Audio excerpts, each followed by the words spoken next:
ছাড়বে না। গল্প শুরু করার আগে আমার প্রিয় শ্রোতা বন্ধুদের ভালোবাসা ও সহযোগিতা একান্তভাবে কাম্য করি। একটি লাইক ও চ্যানেলটি সাবস্ক্রাইব করে পাশে থাকার অনুরোধ রাখলাম। শুরু করছি হাড় হিম করা একটি সত্যি ভূতের ঘটনা।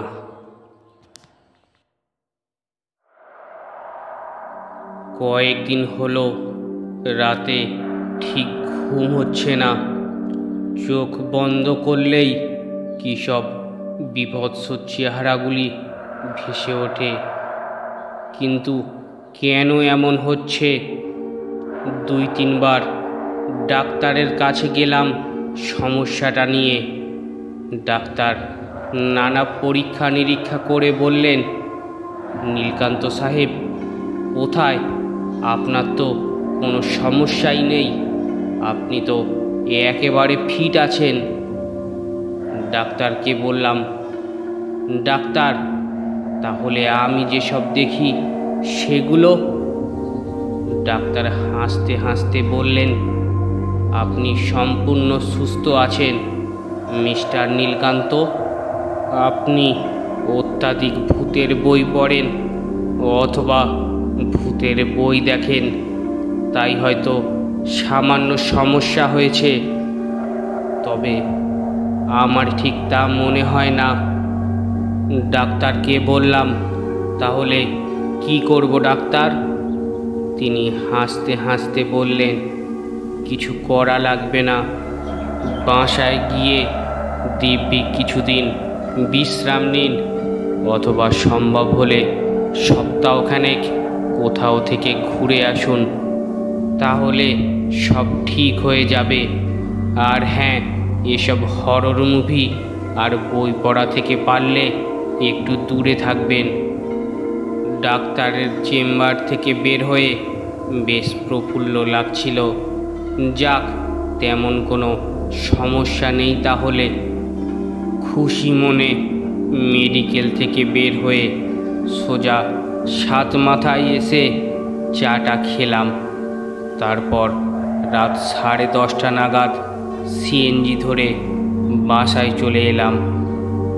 আমার বাসা সরকারি আজিজুল হক কলেজের পেছনে।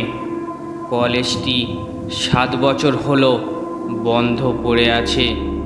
হলের জানালা দরজাগুলো ভেঙে গেছে। 2-1টা যাও বা জানালা দরজা আছে, তাও কোনো মতে লুলা হয়ে জানালার চৌকাঠের সাথে আটকে রয়েছে কোনো মতে। গভীর রাতে ওদিকে তাকালে পুরো বাড়ির মতো লাগে। মনে হয় কখনো বা জানালা দিয়ে কোনো বীভৎস মুখ বেরিয়ে আসে, তারপর গলা কাটা কোনো মাথা দেওয়াল বেয়ে নেমে আসে রাস্তার নিচে।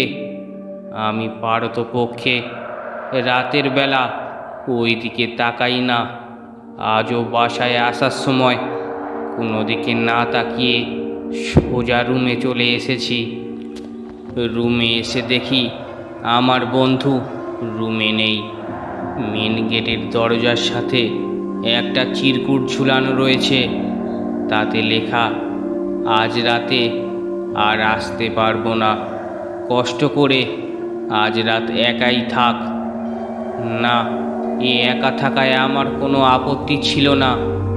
এর আগে মাসের পর মাস একা একা এক বাসায় থেকেছি, ওটা কোনো সমস্যা ছিল না।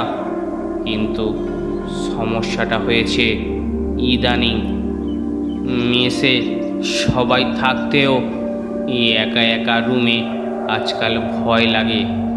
সেখানে পুরো মেসে আজ আমি একা। সম্ভবতই গাটা ছমছম করে উঠল। কিছুক্ষণ পর বুঝতে পারলাম আমি ঘামছি। শুধু ঘামছি তা না, শরীরটাও বেশ ভারী লাগছে। এ কেমন যেন অন্যরকম অনুভূতি। রাত কেবল 11টা, আর রাত 11টা। এসব এলাকায় কিছুই না। ছেলেমেয়েরা রাত 12টা পর্যন্ত রাস্তা দিয়ে চলাফেরা করে। তবে আমি ভয় পাচ্ছি কেন? দূর, এটা কোনো কথা হলো? নিজের মনে নিজেই বলে উঠলাম।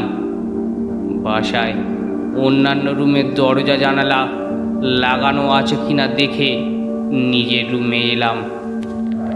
খুব খুব ক্ষুধা লেগেছে মনে হচ্ছে, কিন্তু আজ ডাক্তারের কাছে যাওয়ায় রান্না বান্না কিছুই করা হয়নি।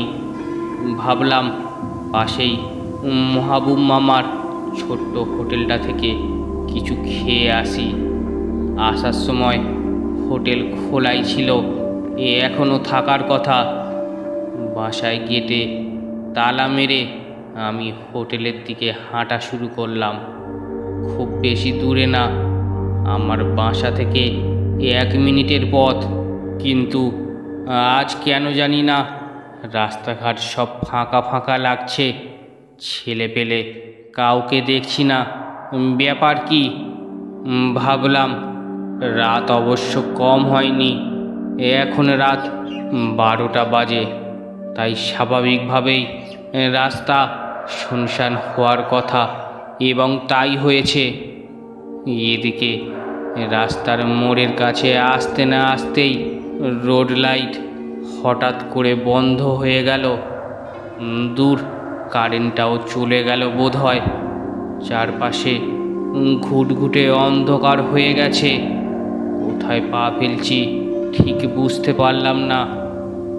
এমন সময় হঠাৎ কলেজের হল থেকে একটা চিৎকার শোনা গেল। আমি আশেপাশে কাউকে দেখলাম না। একটু সামনে এগিয়ে বুঝতে চেষ্টা করলাম ঘটনাটা কি। যদিও মনের মধ্যে একটু দুরু দুরু ভাব রয়েছে, তবুও এগিয়ে গেলাম। বলা তো যায় না, এমনও তো হতে পারে যে কেউ কাউকে মারছে কিংবা এরকম কোনো কিছু। আওয়াজ লক্ষ্য করে সামনের দিকে একটু এগোতেই হলের 3 তলার একটা জানালা ধপাস করে মাটিতে আছড়ে পড়ল। ঘটনাটি পুরো শুনতে হলে চ্যানেলটি সাবস্ক্রাইব করে একটি লাইক দিয়ে রাখুন।